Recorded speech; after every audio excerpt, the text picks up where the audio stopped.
நாலாவது விஷயம் நீங்கள் பார்த்தீங்கன்னா வாட்ஸ்அப் பிஸ்னஸ் நீங்கள் எஃபிஷியண்டாக யூஸ் பண்ணுங்கள். வாட்ஸ்அப் பிஸ்னஸில் லேபிள் அப்படின்னு ஆப்ஷன் இருக்குது. ஸோ கஸ்டமரை நீங்கள் செக்ரிகேட் பண்ணலாம். இவங்க சண்டே மட்டும் நமக்கு பர்ச்சேஸ் பண்ணுறவங்க, இல்லை வீக் டேஸில் பர்ச்சேஸ் பண்ணுறவங்க, இல்லை உங்களுக்கு நம்ம டெலிவரி பண்ணுறோம், இந்த மாதிரி நீங்கள் செக்ரிகேட் பண்ணிக்கலாம். அதில் இருக்கக்கூடிய ஸ்டேட்டஸை நீங்கள் எஃபிஷியண்ட்டாக யூஸ் பண்ணணும். இன்னும் வாட்ஸ்அப் பிஸ்னஸில் நிறைய ஆப்ஷன்ஸ் இருக்குது இந்த பிஸ்னஸை மேனேஜ் பண்ணுறதுக்கு. நீங்கள் ஒரு சின்ன ஒரு பிஸ்னஸாக இருக்கும்போது கண்டிப்பாக அதை நீங்கள் இம்ப்ளிமெண்ட் பண்ணுங்கள், ரொம்ப எஃபிஷியண்ட்டாக இருக்கும். அதுக்கப்புறம் பார்த்தீங்கன்னா ஸ்ப்ரெட் ஷீட்ஸ் அப்படின்றத மேஜராக இருக்கக்கூடிய சின்ன சின்ன ஷாப்ஸ் யாருமே யூஸ் பண்ண மாட்டாங்க. இது ஒரு ஃப்ரீயான டூல் தான். நீங்கள் எக்ஸல்ஸ் கேள்விப்பட்டிருப்பீங்க, எக்ஸல் ஸ்ப்ரெட் ஷீட்ஸில் பார்த்தீங்கன்னா கூகுளிலேருந்து நீங்கள் யூஸ் பண்ணிக்கலாம். அதில் நீங்கள் என்ன பண்ணலாம் அப்படின்னா, நீங்கள் ஒரு அக்கௌண்ட்ஸ் கணக்கு வழக்கு எழுதுறீங்க, இன்னும் நோட் புக்கில் எழுதாமல் அதை நீங்கள் ப்ராப்பராக அதுக்கு நீங்கள் மூவ் பண்ணுங்கள். ரொம்ப சிம்பிளாக டைப் பண்ணுற மாதிரி இருக்கும்.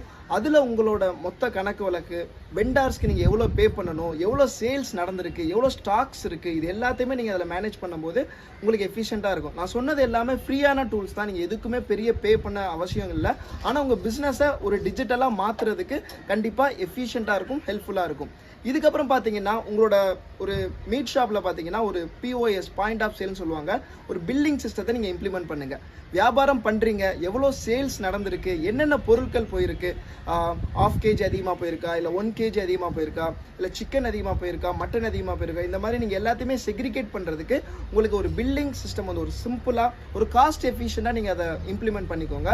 ஸோ அதுக்கப்புறம் நீங்கள் பார்த்தீங்கன்னா அடுத்த கட்டமாக என் பிஸ்னஸ் எடுத்துகிட்டு போகணும், நான் ஒரு பர்டிகுலர் பொசிஷனில் இருக்கேன், இல்லை வேறு இடத்துலேருந்து நிறைய ஆர்டர்ஸ் உங்களுக்கு வரணும் அப்படின்னா சிம்பிளாக ஒரு ஆர்டரிங் போர்ட்டல் நீங்கள் ரெடி பண்ணிக்கோங்க. வாட்ஸ்அப்பில் ஆர்டர் வருது, அதுக்கப்புறம் சோஷியல் மீடியாவில் ஆர்டர் வருது. அதையும் தாண்டி பார்த்தீங்கன்னா நெட்டில் போயிட்டு உங்களோட ஷாப்ஸ் தேடி அதில் எவ்வளோ கேட்டகரி இருக்குது, என்னென்ன ப்ரைஸ் இருக்குன்னு கிளிக் பண்ணாங்கன்னா உங்களுக்கு ஆர்டர் வர்ற மாதிரி ஒரு ஆர்டரிங் போர்ட்டலில் கொண்டு வாங்க. ஸோ இதே மாதிரி ஒரு சின்ன சின்ன பிஸ்னஸ்க்கு நீங்கள் டெக்னாலஜி இன்வெஸ்ட் பண்ணும்போது, இம்ப்ளிமெண்ட் பண்ணும்போது ஃப்ரீ தான் இது எல்லாமே. நீங்கள் கரெக்டாக இம்ப்ளிமெண்ட் பண்ணால் போதும், உங்களோட பிஸ்னஸை அடுத்த கட்டத்துக்கு அதை எடுத்துகிட்டு போகும். பெரிய பெரிய பிராண்ட்ஸ் எல்லாமே டெக்னாலஜிக்கு பெரிய பெரிய இன்வெஸ்ட்மெண்ட் பண்ணுறாங்க. வளரக்கூடிய பிராண்ட்ஸ் நீங்கள் உங்கள் நிறுவனத்தை அடுத்த கட்டத்துக்கு எடுத்துகிட்டு போனீங்க நினச்சிங்கன்னா கண்டிப்பாக இந்த மாதிரி விஷயத்தில் இம்ப்ளிமெண்ட் பண்ணுங்கள். தேங்க்யூ.